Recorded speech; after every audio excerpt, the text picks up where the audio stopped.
Hello friends, good morning. How are you? Very good, fine. તો last લેક્ચરમાં આપણે direct indirect જે છે તે પૂર્ણ કર્યું હતું, બરાબર. આજે આપણે એક ન્યૂ ટોપિક છે તે સ્ટાર્ટ કરવાનો છે. તે ટોપિકનું નામ છે એક્ટિવ પેસિવ, બરાબર. તો એક્ટિવ પેસિવ એટલે શું? તો એક્ટિવ અને પેસિવ વિશે આપણે સાંભળ્યું જ હશે, પરંતુ ગુજરાતીમાં છે આપણે કર્તરી વાક્ય રચના અને કર્મણી વાક્ય રચના છે તે સાંભળેલું હશે, બરાબર. કે કર્તરી વાક્ય રચના હોય તેને કર્મણી વાક્યમાં ફેરવવાનું હોય છે.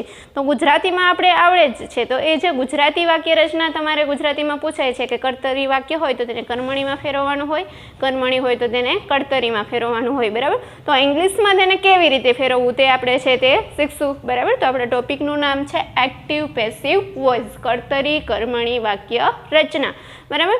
તો આપણે જોઈએ કે એક્ટિવ વોઇસ એટલે શું અને પેસિવ વોઇસ એટલે શું. તો એક્ટિવ વોઇસ એટલે થશે કર્તરી પ્રયોગ. કેવો પ્રયોગ થશે? કર્તરી પ્રયોગ. અને પેસિવ એટલે થશે કર્મણી પ્રયોગ. તો હવે કર્તરી વાક્ય રચના એટલે કેવી વાક્ય રચના? તો તેની વ્યાખ્યા આપણે જોઈએ કે જે વાક્યની જે શરૂઆત છે તે કર્તાથી થતી હોય, એટલે કે જે ક્રિયા કરનાર જે વ્યક્તિ છે તેનાથી થતી હોય. તો કર્તા એટલે શું? વાક્યમાં આપણે આપેલું છે કે જે વાક્યની શરૂઆત કર્તાથી થતી હોય, તો આપણે ખબર હોવી જોઈએ ને કર્તા એટલે શું. તો કર્તા એટલે શું? ક્રિયા કરનાર. ક્રિયા કરનાર હોય તેને કહેશું કર્તા. શું કહેશું? ક્રિયા કરનારને કહેશું કર્તા કહેશું, બરાબર. તો જે વાક્ય છે તેની શરૂઆત છે તે કર્તાથી થતી હોય તે વાક્યને કર્તરી પ્રયોગ અને ઇંગ્લિશમાં કહેવાય છે એક્ટિવ વોઇસ, બરાબર. જે વાક્યની શરૂઆત કર્તાથી થતી હોય, કર્તા એટલે ક્રિયાનો કરનાર, બરાબર. જે વાક્યની શરૂઆત કર્તાથી થતી હોય તે વાક્ય એટલે કે કર્તરી વાક્ય રચનાને ઇંગ્લિશમાં તેને કહે છે એક્ટિવ વોઇસ, બરાબર. તો અહીંયા જે છે આપણે એક્ઝામ્પલ આપેલા છે, તો આપણે છે પહેલાં નિયમો નહીં જોઈએ, પરંતુ એક્ઝામ્પલ જ આપણે પહેલાં જોશું, બરાબર. એક્ઝામ્પલ ઉદાહરણ દ્વારા આપણે સમજશું કે એક્ટિવ વાક્ય રચના હોય તે કેવી વાક્ય રચના હોય. તો અહીંયા પહેલું એક્ઝામ્પલ આપેલું છે ધ પ્યુન રંગ ધ બેલ. તો જો ધ પ્યુન પટાવાળોએ બેલ વગાડ્યો, બરાબર. તો અહીંયા જે પ્યુન છે તે કર્તા છે, ક્રિયાનો કરનાર છે ને. બેલ છે તે વગાડનાર કોણ છે? રંગ મીન્સ વગાડવું. બેલને કોણ વગાડે છે? તો કોણ વગાડે છે? પ્યુન વગાડે છે. તો એ કર્તાથી શરૂઆત થઈ આ વાક્ય. પછી આઈ પ્લે ક્રિકેટ ડેઇલી. તો આઈ છે તે કર્તા છે, બરાબર. તો આપણે પ્રશ્ન થાય કે હવે કર્તા કેમ મેળવવો? કર્તા કેવી રીતે ખબર પડે, બરાબર. તો જે ક્રિયાપદ છે તેની આગળ તમે છે કોણ પ્રશ્ન પૂછો, જે ક્રિયાપદની આગળ કોણ લગાડી દઈએ કે કોણ બેલ વગાડે છે. વગાડવું એટલે ક્રિયાપદ છે, તેની આગળ બેલ મૂકો કે કોણ છે તે વગાડે છે બેલ. તો કોણ વગાડે છે? પટ્ટાવાળો વગાડે છે. તો આ પ્યુન છે તે શું થશે? કર્મ થશે. પછી આઈ પ્લે, હું રમું છું. તો કોણ રમે છે? તો હું રમું છું. તો એ હું છે તે શું થશે? કર્તા થશે. તેના પછી સી કેન ડ્રાઈવ કાર વેલ. તેણી સારી રીતે કાર છે તે ડ્રાઈવ કરી શકે છે. તો કોણ કાર ડ્રાઈવ કરી શકે છે? તો કોણ કરી શકે છે? સી, બરાબર. તો સી શું થશે? કર્તા થશે. પછી Mohan reads a book daily. કોણ બુક વાંચે છે? તો શું આવશે? મોહન આવશે, બરાબર. તો કોણથી પ્રશ્ન પૂછવાથી આપણે જે જવાબ મળશે તે કર્તા હશે, બરાબર. અને ઇંગ્લિશમાં હુથી પ્રશ્ન પૂછવાથી આપણે જે જવાબ મળશે તે શું કોણ હશે? કર્તા હશે. તો આપણે યાદ રાખવાનું છે કે ક્રિયાપદની આગળ કોણ અને ઇંગ્લિશમાં મૂકીને પ્રશ્ન પૂછશું તો તે જે હશે તે કોણ હશે? કર્તા હશે. તો જો અહીંયા બધા છે તે કર્તા છે, બરાબર. વગાડવું, કોણ વગાડે છે બેલ? તો કોણ વગાડે છે? પ્યુન વગાડે છે. કોણ રમે છે? તો કોણ રમે છે? આઈ રમે છે, હું રમું છું, બરાબર. પછી કોણ કાર ડ્રાઈવ કરે છે અને કોણ વાંચે છે. ક્રિયાપદની આગળ કોણ લગાડવાથી આપણે જે મળશે તે શું હશે? કર્તા હશે, બરાબર. અહીંયા આપણે કર્તા મેળવવું હોય તો મોહન છે તે બુક વાંચે છે. તો વાંચવાની આગળ આપણે શું લગાડવાનું છે? કોણ વાંચે છે. તો આના જવાબમાં શું આવશે? કોણ વાંચે છે એના જવાબમાં મોહન આવશે ને.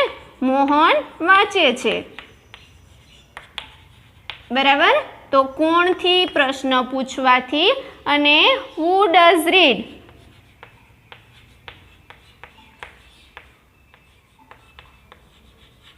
કોણ વાંચે છે, બરાબર. ઇંગ્લિશમાં ઉથી પ્રશ્ન પૂછશું અને ગુજરાતીમાં કોણથી પ્રશ્ન પૂછશું, તો જે મળશે તે શું હશે, કરતા હશે, બરાબર. તો આવડી ગયું કરતા મેળવતા કોણથી પ્રશ્ન પૂછશું તે જે મળશે તે કરતા હશે. તો જો અહીંયા બધાયમાં છે તે અને વાક્યની શરૂઆત કરતાથી થયેલી હશે તેને કર્તરી વાક્ય રચના એટલે કે ઇંગ્લિશમાં છે તેને એક્ટિવ વોઇસ કહેશું.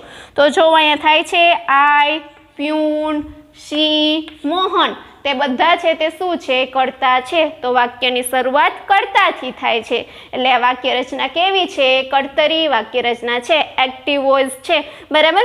પછી બીજું આપણે શું યાદ રાખવાનું છે કર્તરી વાક્ય રચનામાં, કે જે કર્તા તરીકે જે આપેલા હશે તે સજીવ અથવા તો સર્વનામ હશે, બરાબર. સજીવ હશે અને સજીવ હશે અને સર્વનામ હશે, બરાબર. તો મોટે ભાગે છે તે વાક્યની જે શરૂઆત થતી હશે તે કર્તા હશે અને સજીવ અથવા તો સર્વનામ હશે. કર્તા તરીકે શું હશે, કોઈ સજીવ હશે અથવા તો સર્વનામ આપેલા હશે. તો જો અહીં પ્યુન આપેલું છે, આઈ સર્વનામ છે, સી સર્વનામ છે અને મોહન છે તે શું છે, નામ છે, બરાબર. તો આ પણ આપણે યાદ રાખવાનું છે. તો એટલું આપણે છે તે સમજી લેવાનું છે કે એક્ટિવ વાક્ય રચના એટલે શું. તો એક્ટિવ વાક્ય રચના એટલે એવી વાક્ય રચના કે જેની શરૂઆત છે તે કર્તાથી થતી હોય, એટલું આપણે યાદ રાખવાનું છે, બરાબર. પછી આપણે છે તે શું જોવાનું છે કે પેસિવ વાક્ય રચના એટલે શું. એક્ટિવ સમજી ગયા, હવે પેસિવ વાક્ય રચના એટલે શું, પરંતુ તે પહેલાં આપણે છે તે એક્ટિવની વાક્ય રચના છે તે યાદ કરી લઈએ કે એક્ટિવની જે વાક્ય રચના હોય, સૂત્ર હોય તે કેવું છે. એક્ટિવ વાક્ય રચનાનું સૂત્ર, તો એક્ટિવમાં પહેલા આવશે કર્તા, પછી આવશે ક્રિયાપદ ને પછી શું આવશે, કર્મ આવશે, બરાબર. એકદમ ઇઝી વાક્ય રચના છે. કર્તા પ્લસ ક્રિયાપદ પ્લસ છે તે શું છે, કર્મ. તો કર્તાને આપણે ઇંગ્લિશમાં કહેશું સબ્જેક્ટ, ક્રિયાપદને કહેશું વર્બ અને કર્મને શું કહેશું, ઓબ્જેક્ટ, બરાબર. આ આપણું સૂત્ર થયું. તો આ ટૂંકમાં છે તે કર્તા અને સબ્જેક્ટ છે તો સબ્જેક્ટને આપણે એસ કહી શકીએ, એસ. પછી ક્રિયાપદને વર્બ કહેશું તો વર્બને વી કહી શકીએ, વી. પ્લસ કર્મને ઓબ્જેક્ટ કહેશું તો ઓ કહી શકીએ, બરાબર. તો SVO, SVO. આ કઈ વાક્ય રચના થઈ, કર્તરી વાક્ય રચના. કઈ વાક્ય રચના થઈ, કર્તરી વાક્ય રચના. કર્તા પ્લસ ક્રિયાપદનું રૂપ પ્લસ કર્મ, બરાબર. પછી અન્ય શબ્દ આવશે તેને આપણે છે તે મૂકવાના જ હશે, બરાબર. પણ મુખ્ય વાક્ય રચના છે. ગમે તે એક્ટિવ વાક્ય રચના આપણે જોઈ લઈએ તો એક્ટિવની વાક્ય રચના આવી જ હોવી જોઈએ. જો આવી ન હોય તો તે વાક્ય રચના શું હોય, ખોટી હોય. એક્ટિવ વાક્ય રચનામાં ક્યારેય પહેલાં કર્મ નહીં હોય, પહેલાં શું હશે, કર્તા જ હશે. કર્તા પહેલાં હશે તો જ તેને આપણે કર્તરી વાક્ય રચના કહેશું. તો આપણે યાદ રાખવાનું છે SVO, બરાબર. સબ્જેક્ટ V1 ઓબ્જેક્ટ અથવા તો વર્બ V1 ને પણ વર્બ યાદ રાખવાનું છે. સબ્જેક્ટ વર્બ પ્લસ ઓબ્જેક્ટ આ વાક્ય રચના થઈ કર્તરી, બરાબર. આ સૂત્ર આપણે યાદ રાખી લઈએ તો આપણે ક્યારેય ટેન્સમાં પણ ભૂલ ન પડે, બરાબર. વારે વાર ટેન્સની વાક્ય રચના આ જ છે કે પહેલાં છે તે કર્તા આવશે, પછી ક્રિયાપદનું રૂપ આવશે, પછી કર્મ આવશે. તો આપણે એટલું છે તે યાદ રાખી લેવાનું છે. રહી ગયું યાદ, બરાબર. Subject plus verb plus object. તો આપણી છે તે એક્ટિવ વાક્ય રચના થઈ. સમજાઈ ગઈ એક્ટિવ વાક્ય રચના, કે કર્તાથી જે વાક્યની શરૂઆત કર્તાથી થતી હોય એટલે કે ક્રિયાના કરનારથી થતી હોય તે વાક્યને એક્ટિવ વાક્ય રચના કહે છે. ગુજરાતીમાં કર્તરી અને ઇંગ્લિશમાં તેને કહેવાય છે એક્ટિવ, બરાબર ને. એક્ટિવની વાક્ય રચના છે તે શું છે, subject plus verb plus object, બરાબર. હવે તેના પછી જોઈએ કે પેસિવ વોઇસ એટલે શું, કર્મણી વાક્ય રચના કોને કહીશું, તો જે વાક્યની શરૂઆત કર્મથી થતી હોય, જે વાક્યની શરૂઆત કર્મથી થતી હોય તેને કર્મણી વાક્ય રચના કહે છે, બરાબર. જે વાક્યની રચના કર્મથી થતી હોય તો કર્મ એટલે શું એ જ આપણે ખબર ન હોય તો કેવી રીતે ખબર પડશે કે આ વાક્યની રચના છે તે કર્મથી થઈ છે કે નથી થઈ. તો આપણે કર્મ એટલે શું એ ખબર પડવી જોઈએ, બરાબર. તો વાક્યની અંદર આપણે ગુજરાતીમાં શું અને ઇંગ્લિશમાં વોટ થી પ્રશ્ન પૂછવાથી જે મળશે તે કર્મ હશે, બરાબર. વોટથી પ્રશ્ન પૂછવાથી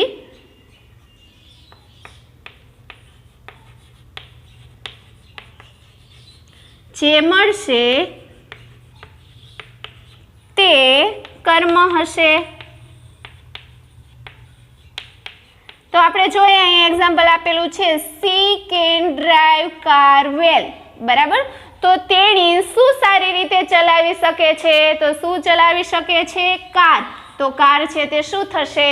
કર્મ થશે, બરાબર। વોટ કેન સી ડ્રાઈવ વેલ, તેણે શું સારી રીતે ચલાવી શકે છે?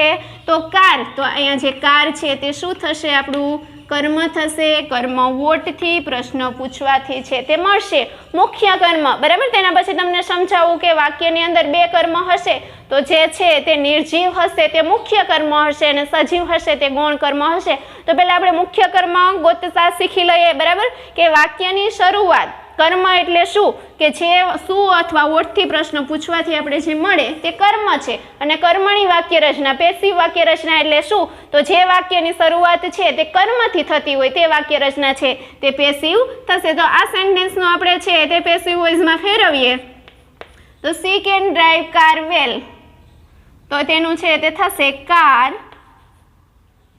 કેન driven by her, બરાબર। આ રીતે આપણે કરી શકીએ। તો છે કોનાથી શરૂઆત થઈ છે? કારથી શરૂઆત થઈ છે। કોનાથી શરૂઆત થઈ છે? કારથી। તો કાર છે આપણું શું થશે? કર્મ છે તે થશે, બરાબર। તો એ રીતે આપણે છે તે યાદ રાખશું કે જ્યારે કર્મથી વાક્યની શરૂઆત થતી હશે ત્યારે તે વાક્ય છે તે કેવું વાક્ય હશે? કર્મણી વાક્ય રચના હશે। Mohan reads a book daily, તો છે a book read by Mohan daily, એવી રીતે આ સેન્ટેન્સનું થશે, બરાબર। તો a book is read by Mohan daily, બરાબર। તો જો અહીંયા છે અ બુક આવ્યું। What does Mohan read daily, Mohan દરરોજ શું વાંચે છે? તો શું વાંચે છે? બુક વાંચે છે, બરાબર। તો વોટથી પ્રશ્ન પૂછવાથી આપણે જે મળશે તે શું હશે? કર્મ હશે। શું હશે? કર્મ હશે, બરાબર। તો કર્મથી વાક્યની શરૂઆત થઈ છે આ વાક્યની, તો આ વાક્ય કેવું વાક્ય થશે? કર્મણી વાક્ય રચના થશે। તો એટલું આપણે યાદ છે તે રાખશું કે જે વાક્યની શરૂઆત છે તે કર્મથી થશે તે વાક્ય છે તે કર્મણી વાક્ય રચના હશે, પેસિવ વોઇસ હશે। અને જે વાક્યની શરૂઆત છે તે કર્તાથી થશે તે વાક્ય રચના કર્તરી વાક્ય રચના હશે, એટલે કે એક્ટિવ વોઇસ છે તે હશે, બરાબર। તો જે રીતે આપણે છે તે કર્તરી વાક્ય રચનાનું સૂત્ર SVO થયું, તેવી જ રીતે જે કર્મણી વાક્ય રચના હશે તેમાં 5 વર્ડ આવે છે। કેટલા વર્ડ આવે છે? 5 વર્ડ। તો ક્યાં ક્યાં? તો આ બુકમાં અહીંયા જે બુક છે તે શું છે? ઓબ્જેક્ટ છે। શું છે? ઓબ્જેક્ટ છે, કર્મ છે, બરાબર। પછી આ જે ઇઝ છે તે ટુ બી નું રૂપ છે, તો ટુ બી નું રૂપ, પ્લસ રીડ છે તે શું છે? V3 છે, બરાબર ને। રીડ રીડ રીડ ત્રણે રૂપ સરખા છે, પરંતુ યાદ રાખવાનું છે કે પેસિવ વોઇસમાં હંમેશા ક્રિયાપદનું ભૂતકૃદંતનું રૂપ જ આવશે। પેસિવ વોઇસમાં હંમેશા V3 જ આવશે, બરાબર। ગમે તે કાળ હોય, સાદો વર્તમાન કાળ હોય કે ચાલુ વર્તમાન કાળ હોય, બરાબર, ચાલુ કાળ હોય, પૂર્ણ કાળ હોય કે સાદા કાળ હોય, બધેમાં ક્રિયાપદનું કયું રૂપ આવશે? ભૂતકૃદંતનું રૂપ જ આવશે। કયા વોઇસમાં? પેસિવ વોઇસમાં, બરાબર। તો તે આપણે છે તે યાદ રાખશું। તો આનું સૂત્ર બનાવીએ તો કર્મ પ્લસ ઓબ્જેક્ટ ટુ બી નું રૂપ પ્લસ છે તે V3 પ્લસ આપણે શું મૂકવાનું છે? બાય, પ્લસ શું મૂકવાનું છે? મોહન છે તે શું છે? કર્તા છે, બરાબર। કર્તાને આપણે કહેશું સબ્જેક્ટ,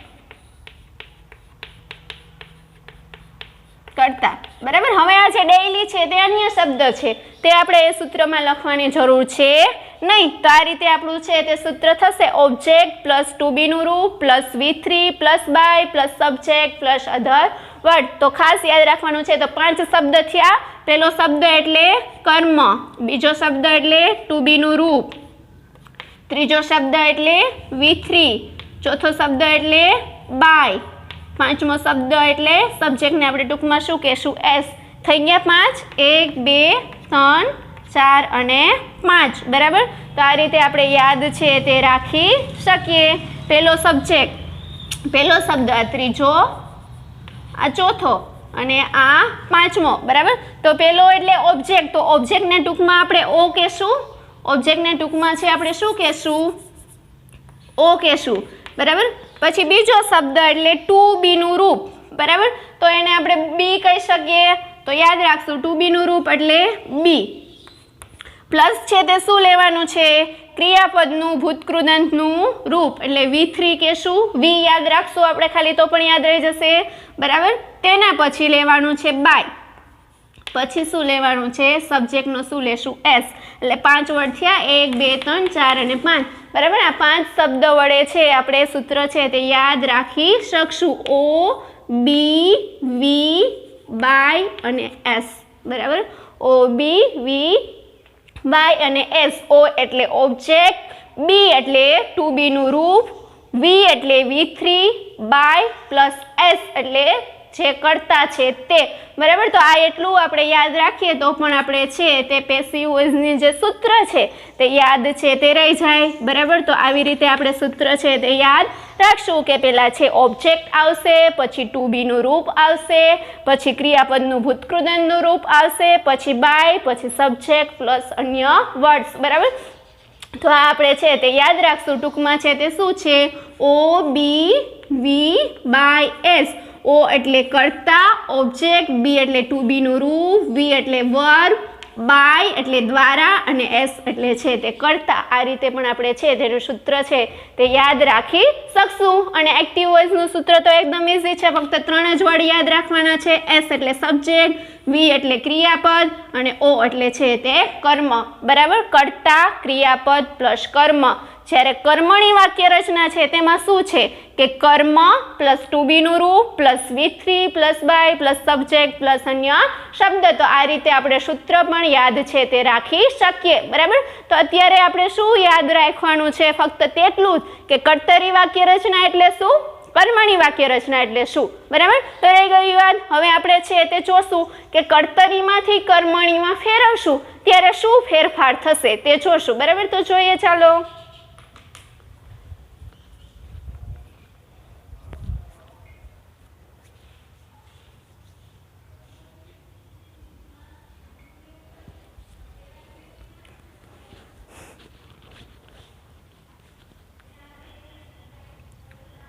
તો કર્તરી વાક્ય રચના એટલે શું અને કર્મણી વાક્ય રચના એટલે શું તે આપણે ખબર પડી ગઈ. બરાબર. તો આપણે ઓળખી જઈએ કે આને કર્તરી વાક્ય રચના કહે છે, આને કર્મણી વાક્ય રચના કહે છે. પરંતુ એક્ઝામમાં આપણે કંઈ ઓળખવાનું નથી પૂછાતું. એક્ઝામમાં તો પૂછાય છે કર્તરીમાંથી કર્મણીમાં ફેરવવાનું. બરાબર. તો જ્યારે કર્તરી એટલે કે એક્ટિવ વોઇસમાંથી જ્યારે તેને પેસિવ વોઇસમાં ફેરવશું ત્યારે ક્યાં ક્યાં ફેરફાર થાય છે તે આપણે છે તે યાદ રાખશું. તો અહીંયા આપણે જોઈએ તો અહીંયા આપણે લખેલું છે કે એવીમાંથી પીવીમાં રૂપાંતર કરતી વખતે થતા ફેરફાર.